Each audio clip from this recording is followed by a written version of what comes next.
Hello, I'm Amy with Greensboro Public Library. I went to the Piedmont Wellness Clinic to talk to some local experts about pet care. The goal of this video is to teach the basics to adults who have never had a dog or a cat.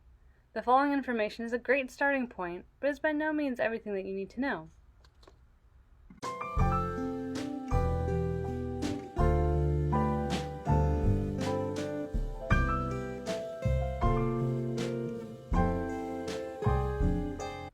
All about dogs.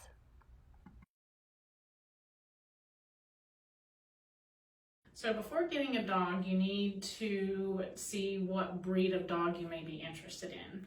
Obviously, if you want a larger, more hyperactive dog, you're going to need much more of a larger space for that dog to run or to play, to expend its energy, versus a smaller dog who may not need quite as much more space.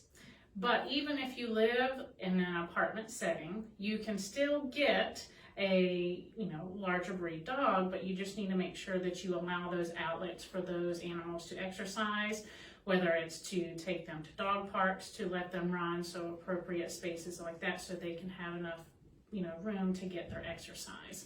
As for your smaller breed dogs, of course, they can still go to dog parks and such forth, but a more appropriate space for a smaller dog would be like in an apartment type setting. The budget's definitely going to vary depending on the size of the dog. The smaller the dog is going to be less expensive compared to the larger breed dogs.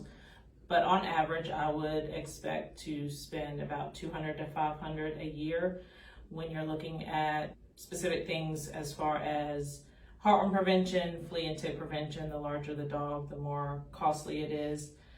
And also when you're looking at breed-specific issues that you could be looking at with bulldogs, you're looking at a lot of skin issues potentially, and a lot of breeds have more serious things that you have to look into when you're thinking about what kind of breed you want to get.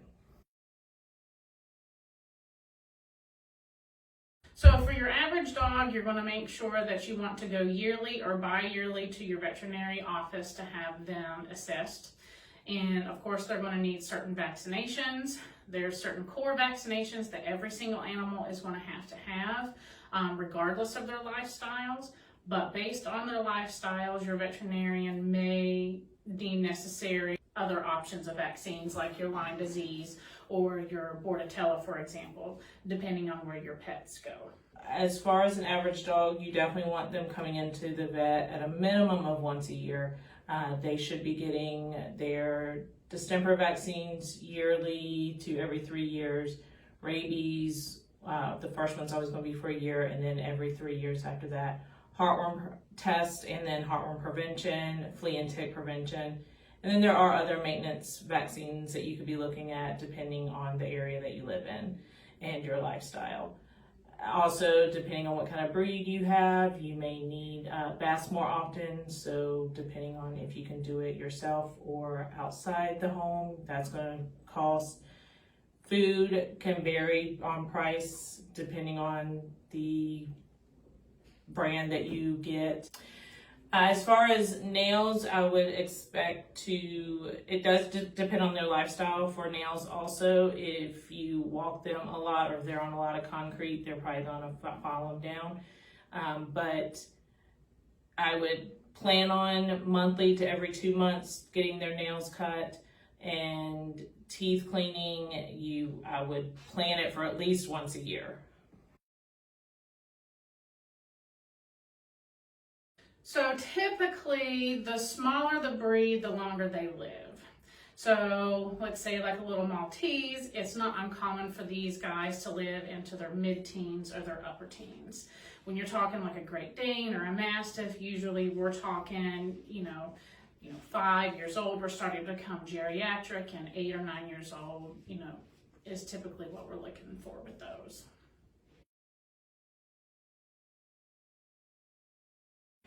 As far as where to adopt from, there's really no bad place. All the animals need homes. But if you're looking for a breed-specific dog, I would definitely find that rescue for that breed.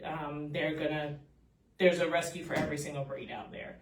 And then if you're looking for a mix, obviously the animal shelters are always great. They need homes, but there are a ton of rescue groups in this area and they all need good homes. One is to obviously research with your veterinarian about good quality foods, good preventative care, which includes, when you're talking about dogs, heartworm prevention, flea and tick prevention. Those are all really important. And also providing a good environment for your pet to live in, having the time to be able to socialize with those animals and integrate them as part of our family.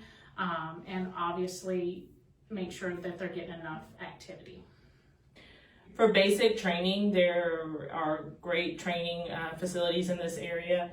PetSmart and I think Petco has the very basic puppy training. That's a great place to start. If you're having bigger issues, there are trainers in this area that can even help you with very specific issues that you are having, before you have to consider getting rid of them for something bigger.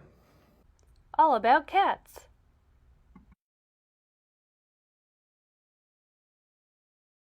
So our cats do not require that much space, thankfully. If you have an apartment or a small space or even a small house, it would be plenty of room for a little kitty. The big thing is just to make sure that we provide them an enrichment place for them to be in, like cat trees, plenty of toys, enough to where they can still get physical exercise.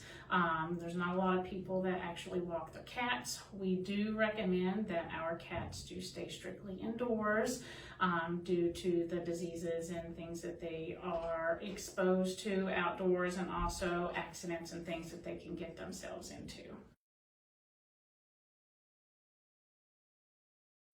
For a cat, you're probably looking at around $200 to $300 a year when you're looking at vaccines that they should be getting annually, potential teeth cleaning, nail trims, food that you should be getting for them.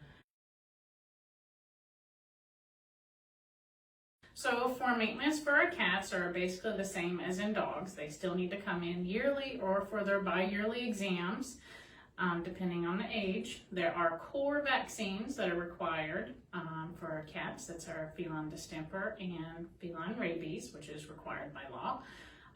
There's other vaccines that are available for your kitty, but that would be based on the lifestyle of your cat, such as leukemia vaccine. That's something that you can discuss with your family veterinarian. So for our cat's nails and dental health, it'll just depend on the individual cat, and that can be assessed again by your family veterinarian. Typically, nail trims range anywhere from every 2 months to every 3-4 months. Again, it just depends on the lifestyle of your cat at home, what they scratch on, how they wear those nails.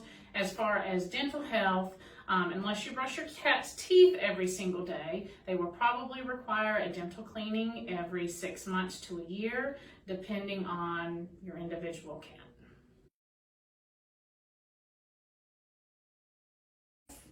The average lifespan for cats can vary, but a lot of times we can get our kitties, as long as they stay in good standing health, up into their teens, and I've even seen them in the early 20s.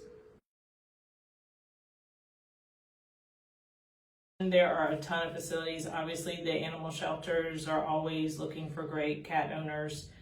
There are also plenty of private rescue groups that are also overflowing with cats, so you can always look into one of those. They're all great. They all need homes. So I would just do your research online, and you should be able to find one that fits your lifestyle. Just make sure that we provide lots of, enrichment for our kitties, make sure they have a nice environment to live in, stay up to date on regular veterinary care, make sure that they stay happy and healthy. Just make sure when getting a cat that you have the time that you need to show it love. It is just like having a child, and they need love and attention. For more information, check out the resources here at Greensboro Public Library. You can find nonfiction materials about dogs under the call number of 636.7, and about cats at 636.8. We also have some great books and DVDs about dog training under 636.70887, as well as specific information about different dogs and cat breeds, and virtually anything that you could possibly need or want to know in order to be an excellent pet owner. Thank you to Piedmont Communities Spay, Neuter, and Wellness Clinic for assisting in this video, and thank you for watching. Bye!